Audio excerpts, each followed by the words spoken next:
everyone. In the previous class, we have learnt about dehydrohalogenation reaction, but in that we have discussed some simple examples where there are identical beta hydrogen atoms. Today we will see what will happen if there are more than two or more than two non-identical beta hydrogen atoms. So let us learn this with one simple example.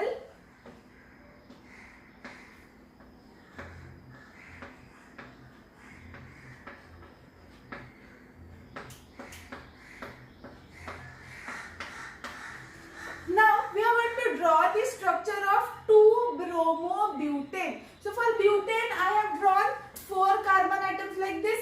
Now since the bromine is present on the second carbon atom, on the second carbon I have drawn bromine. It depends from which side you start counting. If you start counting from this side, the bromine atom will come over here. If you start counting from this side, this becomes your second carbon and bromine atom will come over here. But right now I have started counting from this side. So this is my first carbon and this is the second carbon.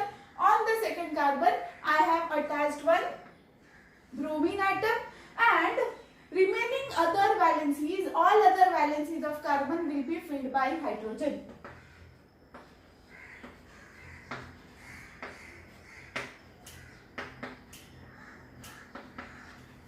How can we write the condensed structure of this?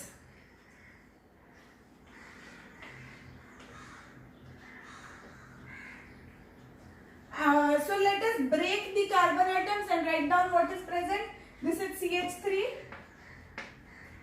Then we have a single bond. After single bond we have CH2.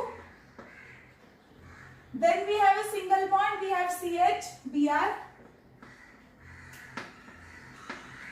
Again we have a single bond and CH3. So this is how you can write down the condensed formula if you are confident enough, but if you are not confident, you go for the first structure that we have drawn.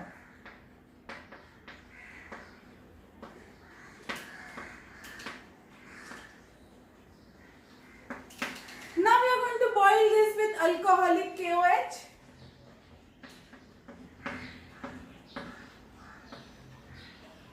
Now this is very important that you write alcoholic KOH. If instead of alcoholic KOH, if you use aqueous KOH, then the elimination reaction will not take place, but instead of elimination reaction, the substitution reaction will take place. So this is very important to write alcoholic KOH because elimination reaction will take place only in presence of alcoholic KOH.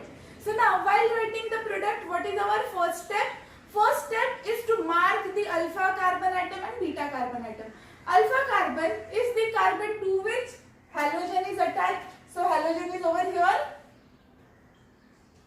This bromine is attached to this carbon, so that for this carbon, the second carbon becomes alpha carbon atom. Then what about beta carbon? Beta carbon is the carbon next to alpha carbon. So now for this alpha carbon, there are 2 beta carbons possible. One is over here and one is on the other side. So there are 2 beta carbon atoms possible. Now which of the 2 we should consider as beta? Right now we will consider both the carbon atoms as beta carbon atoms, and let us number them as beta 1 and beta 2. So let this be beta 1 and let this be beta 2.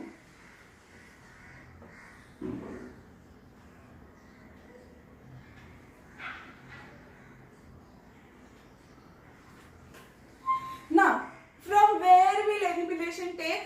The elimination will take from both the beta carbon atoms, and we are going to get 2 products. Okay. So while eliminating, एक elimination तो fix है, elimination of Br, elimination of bromine from alpha carbon atom. Then let us talk about beta 1. Let us say that hydrogen is getting eliminated from beta 1. So Br is definitely going to get eliminated. So in the first case, let us assume that this hydrogen atom attached on beta 1 will get eliminated. So we will get one product like this. So how are we going to write down the product? As we have discussed in the previous video, we will copy everything except this H and Br. We will write everything except this H and Br, or else what you can do is you copy this structure as it is and erase this H and Br, because this H and Br are eliminated. So let us write the product.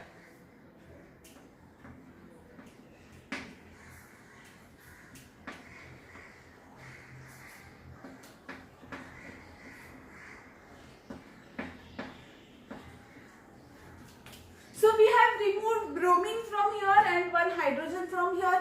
After this, the next step, like in the next step of writing the product, we need to show the double bond between alpha carbon atom and beta carbon atom. So this was our alpha and this was our beta carbon atom. So there should be a formation of double bond between alpha and beta. So this was the one product formed over here. What do we call this product as? We call this product as Pro-1-ene. We call this product as But-1-ene.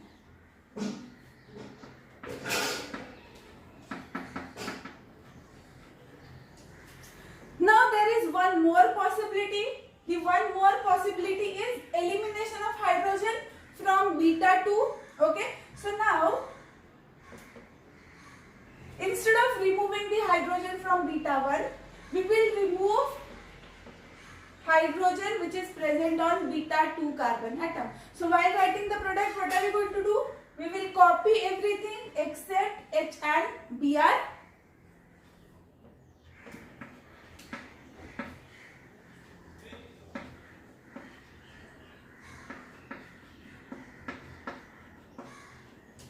And then what are we going to do? We will show the formation of double bond between alpha and beta carbon. So in the second case, this is our beta carbon. So the bond formation, double bond formation should be between this carbon and this carbon over here. So the product that we have obtained over here is But-2-ene.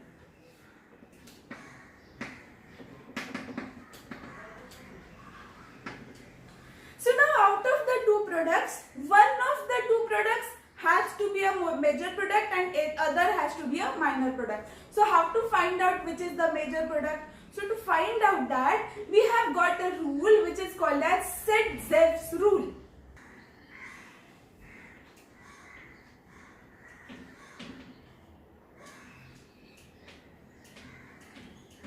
Set-Zev's rule.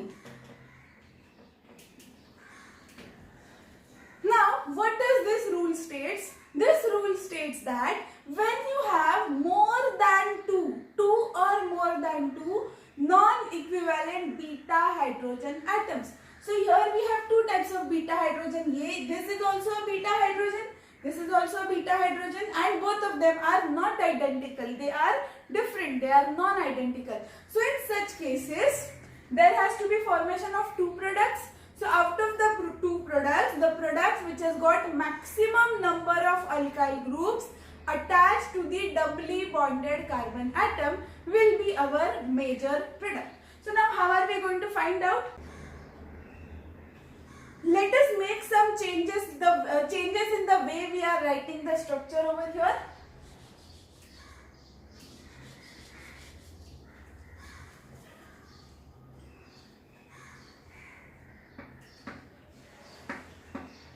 I am showing the bond between H, C and H like this. Similarly, we will do over here.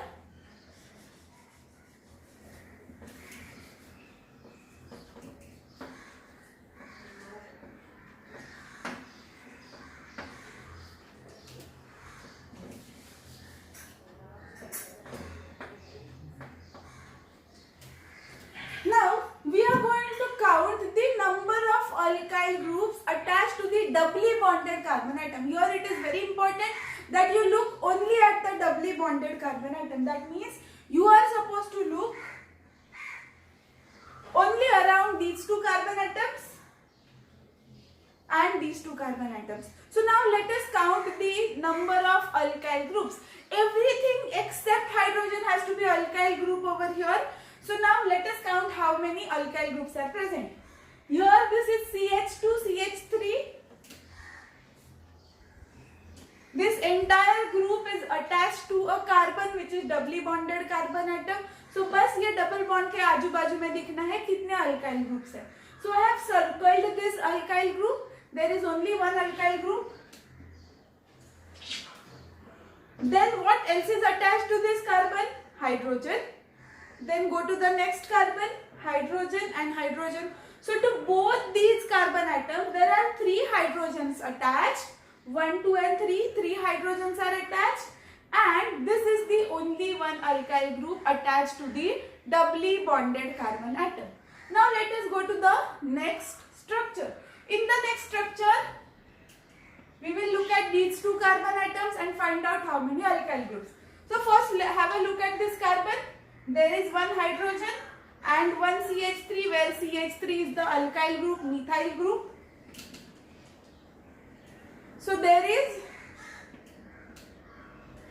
one alkyl group attached to this carbon. Now let us check with the second carbon.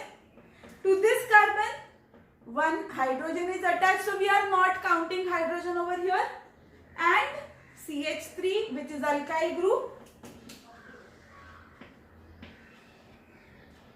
So in this case, in the second structure, in but2ene 1 and 2, there are 2 alkyl groups, but in case of but1ene, there is only one alkyl group present over here. So out of the 2, according to Sedgwick's rule, the one which has got more number of alkyl groups attached to the doubly bonded carbon atom becomes our major product. So out of the 2,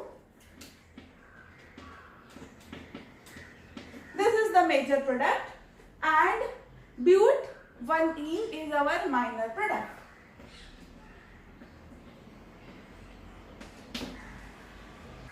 Now, there is one more point that I am going to tell you all, which is not there in our textbook, but it is always okay to learn something more.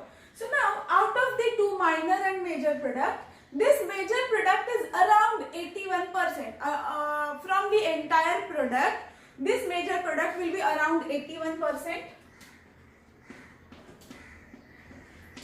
And minor product has to be around 19%. But this product but2ene also has got 2 types of isomers. Last year we have studied that there are 2 types of isomers, cis isomer and trans isomer. So for but2ene also there has to be 2 types of isomers. There are no cis trans isomers for but1ene, but for but2ene there are cis trans isomers. So now again we have to think that out of the 2 cis and trans, which has to be the major product. So let us first draw both the products cis as well as trans isomer.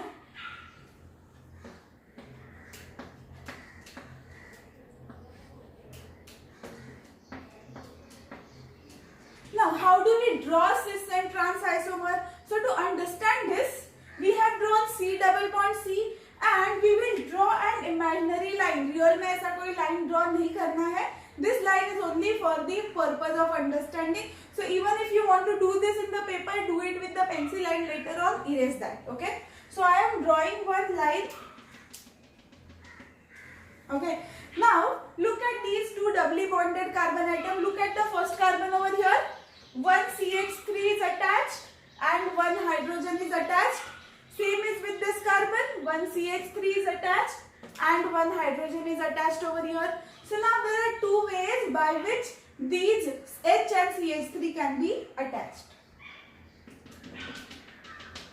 So now if we have drawn an imaginary line passing through the double bond, okay, it should pass through through both the doubly bonded carbon atom. ऐसा वाला line draw नहीं करना है, ऐसा वाला line जो दोनों भी कार्बन एटम से पास हो जाए.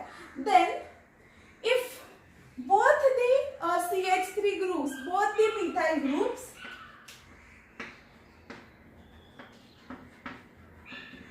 are present on same side of the line. Okay, so let us assume that both the CH3 groups are above the line and both the hydrogen atoms will be below the line like this. Okay, I repeat, if both the CH3 group, this is CH3 and this is CH3, both are above the line and both the hydrogen atoms are below the line. So we call such kind of isomer as second isomer, that is trans isomer, one methyl will be above and one methyl will be below the line. So now अगर ये वाले carbon पे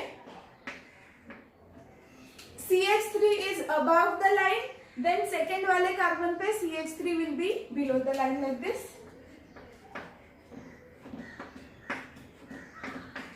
Same in the case of hydrogen. So such kind of isomer is called as trans isomer. Now according to you, out of the two isomers, cis and trans, which has to be a major product? Something that is more stable will be a major product. So now you can apply your logic here. Both the groups CH3, CH3 are bulky groups. I have already told you. All the groups except hydrogen and fluorine are called as bulky groups. So this CH3, CH3 is a bulky group and both the bulky groups are on the same side of the line. But in this case, both the bulky groups are on opposite side. अगर एक ऊपर है तो दूसरा नीचे है. Both the bulky groups are on opposite side of the line. So in case of a trans product, there will be a less steric hindrance. दोनों का repulsion कम होगा and also there will be less steric hindrance. So therefore, trans isomer will be more stable compared to the cis isomer.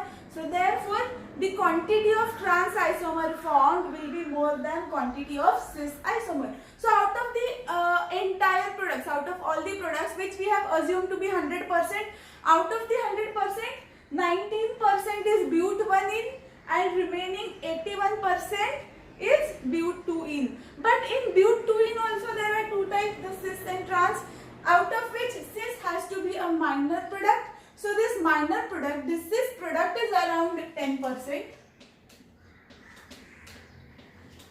and remaining 71% will be the trans product.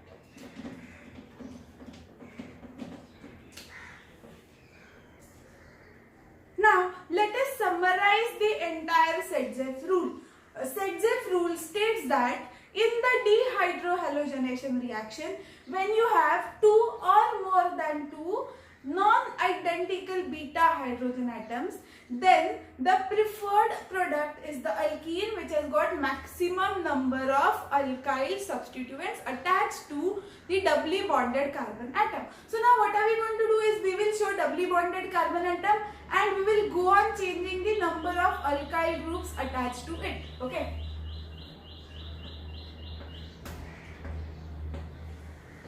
Now imagine that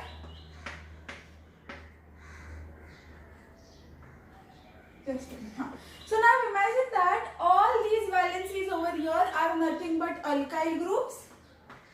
I am writing it as R, but this R can be CH3, it can be C2H5, it can be ethyl group, it can be methyl group and so on. But let us represent them as R.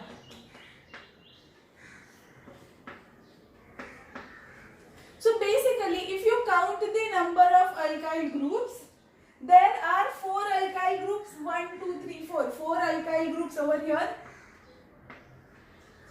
Now let us change the number of alkyl groups. Instead of 4, now let us draw only 3 alkyl groups.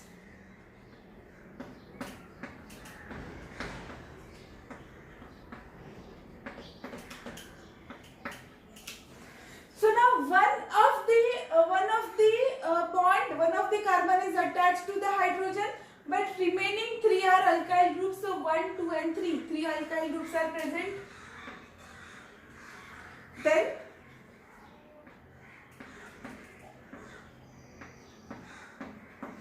let us assume that instead of this R, now we have hydrogen. There is no alkyl group present over here, but we have hydrogen.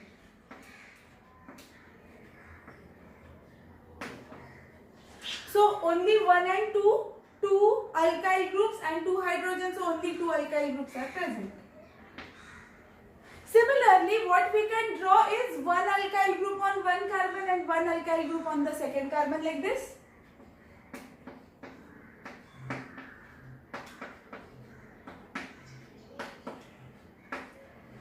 What we have done is, यहाँ पे both the alkyl groups, both the R's were present on the same carbon, but अभी एक R एक carbon पे है और दूसरा R दूसरे कार्बन पे है. Then the last possibility is there is only one alkyl group like this.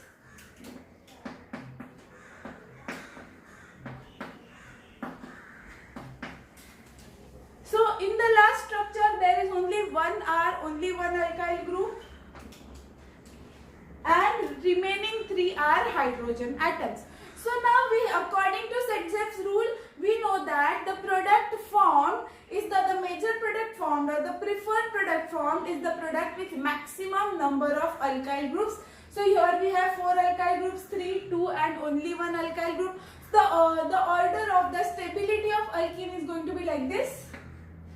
This is going to be the most stable product. This is going to be the order of stability. Let us write it this way.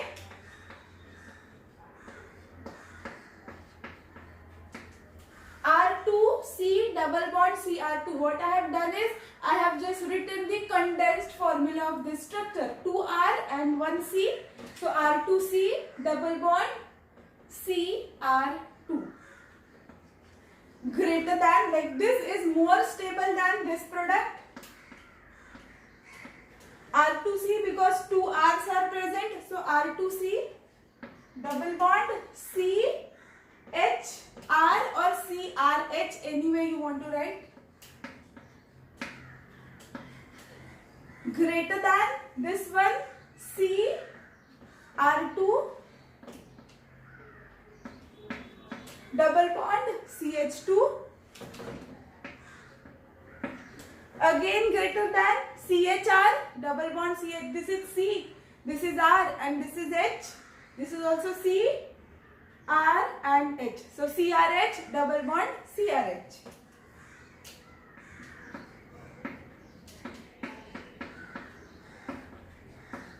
This will be greater than the last one, CRH double bond CH2.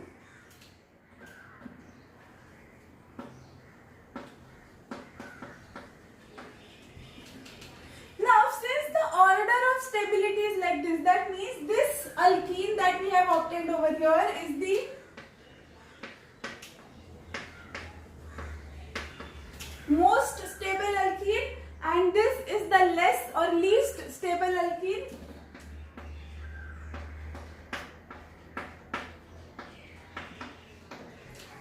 So since this is the most stable alkene, we can say that the chances of this product getting formed are more. So therefore this has to be a major product, or the quantity of this product, highly substituted alkene, has to be more, and such kind of product where there is only one alkyl group attached to the carbon atom is less. So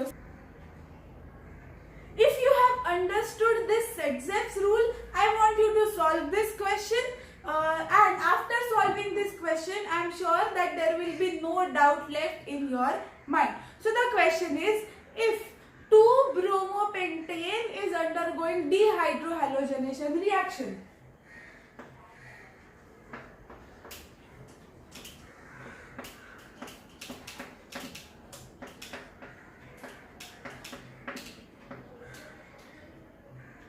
this is the structure of 2-bromopentane if this undergoes dehydrohalogenation reaction.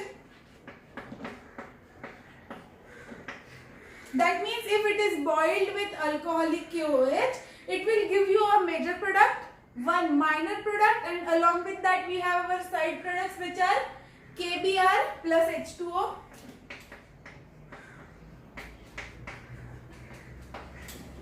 So now I want you to find out what is going to be the major product, what is going to be the minor product. Now let us talk about reactivity of different types of alkyl halides.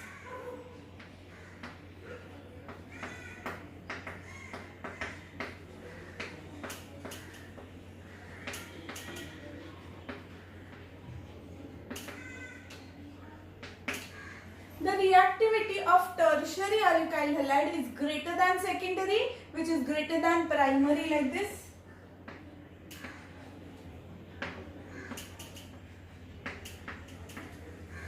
Now let us also understand why the reactivity is like this. So to understand this, let us take a simple example example of tertiary alkyl halide.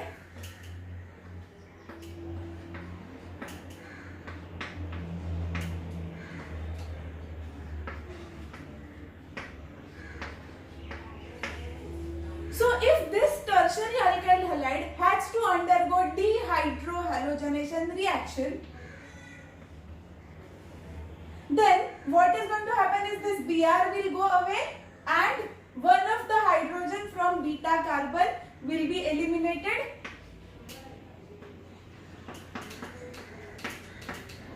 So the product that you get will be, there will be a formation of double bond between alpha and beta carbon atom.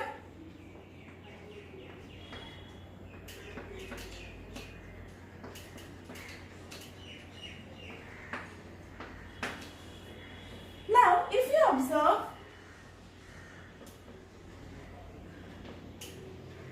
there are two alkyl groups over here. Now, let us take the example of primary alkyl halide.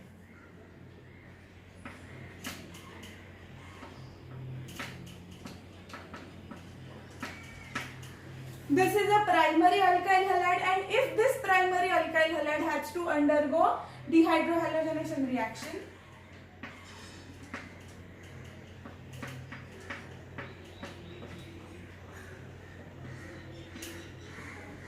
halogen from the alpha carbon and hydrogen from the beta carbon will be eliminated, and this is the product that we get.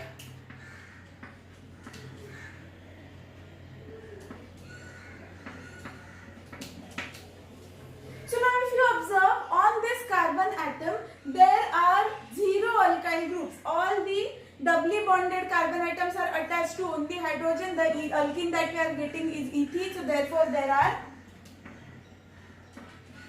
0 alkyl groups.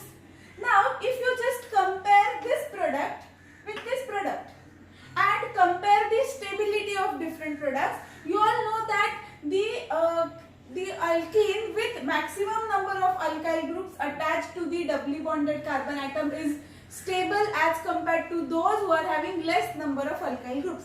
So, out of this product and this product, this has to be more stable.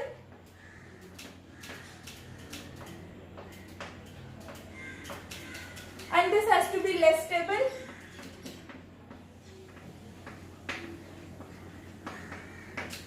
Let us also take the example of secondary alkyl halide.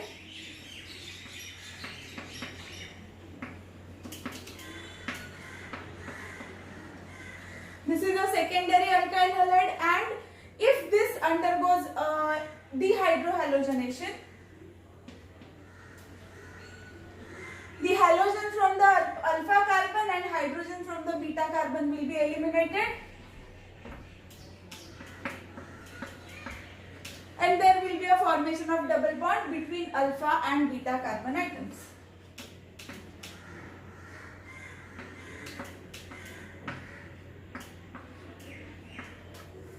So in this case, there is only one alkyl group. So now let us compare two alkyl groups attached to doubly bonded carbon atom, one alkyl group and 0 alkyl groups. So the order of stability will also be like this. This is going to be the most stable, this is going to be the moderately stable product, and this is going to be the less stable or least stable compound. So now why this is, if this is more stable, don't you feel that this reaction is very easy to conduct? Something that is more stable can be easily formed. So therefore, we can say that such kind of alkyl halides, which are tertiary alkyl halides, are more reactive, but primary alkyl halides will give you less stable compounds. So therefore, this is not so easy to carry out. This reaction is not so easily conducted. So therefore, primary alkyl halides are least stable. So therefore, order of reactivity of alkyl halides become tertiary, greater than secondary, greater than primary. Now talking about different halogens, we can have alkyl chlorides, we can have alkyl bromides and alkyl iodides.